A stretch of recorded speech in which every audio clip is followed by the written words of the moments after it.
देखें, अब मेरिट्स और डी मेरिट्स किसी केस के होते हैं या सियासी मामलात में शायद हम उससे बहुत आगे निकल चुके हैं।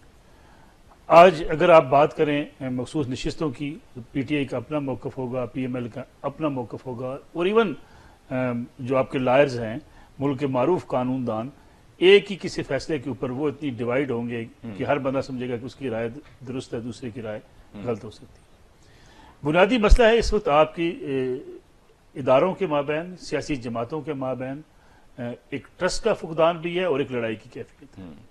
और उसमें कसूर किसका है, इसमें एक लंबी बहस हो सकती है किसका कसूर है।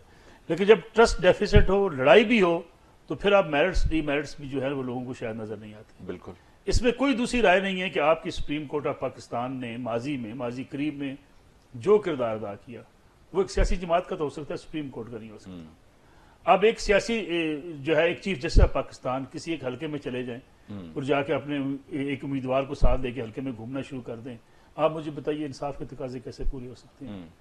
फिर ये कहा जाए कि एक चीफ जस्टिस साहब आए, वो कहें जी कि हॉस्पिटल्स मैं विजिट करूंगा, इंतजामिया को मैं ठीक करूंगा, पुलिस को मैं ठीक करूंगा। आपको याद होगा, आपने भी सहाफत में रिपोर्टिंग करते हुए देखा कितने पुलिस अफसरान कई जज साहिबान से तंग होते हैं कि सुबह वो बुला लेते हैं हाई कोर्ट में, शाम तक बिठा कर रखते हैं डीपीए को, शाम को उसको कहते हैं आप चले जाओ, कल फिर आना।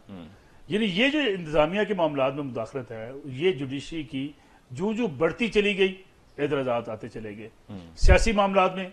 अब इससे निकलने का रास्ता, इरफान कादर साहब जो हमारे साबिक अटॉर्नी जनरल बड़ी एक अहम बात कहा करते थे कि सियासी मामलात को जुडिशरी को अपने आप से अलग कर लेना चाहिए।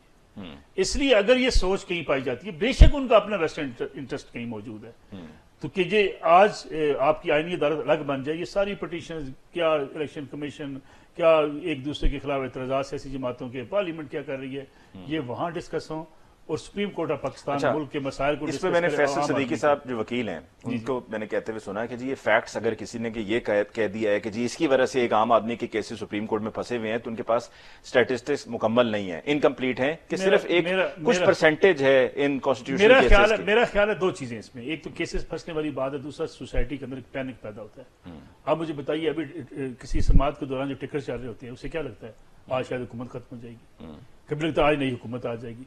आपके जो इदालती रिमार्क्स हैं, जिसपे अभी चीफ जस्टिस साहब एक दिन गिला भी कर रहे थे कि जो मेरे रिमार्क्स हमारे जो हैं वो मिस कोट किए जाते हैं, लोगों को रिपोर्टिंग नहीं आती, लोग टिकट चला देते हैं।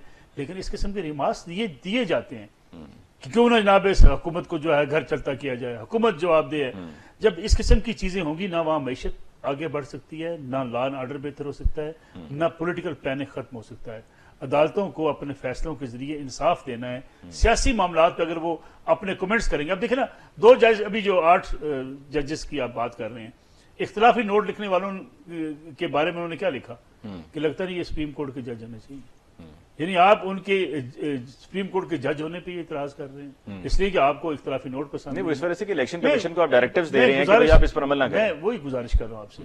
ये इतना डिवाइड है कि आप उससे आप बखूबी अंदाजा लगा सकते हैं क्यों ये बात कही जाती है, फलां बेंच में चला गया तो ये फैसला हो जाएगा, फलां बेंच में चला गया तो ये फैसला। मैं किसी एक जमात की बात नहीं कर रहा, हर सियासी जमात, और फिर हर सियासी जमात पिछले 10 सालों में उठा के देख लें, उसने अपने हक में आने वाले फैसले को सपोर्ट किया है, अपनी मुखालफत में आने वाले फैसले के खिलाफ वो डट कर मैदान में आ गई।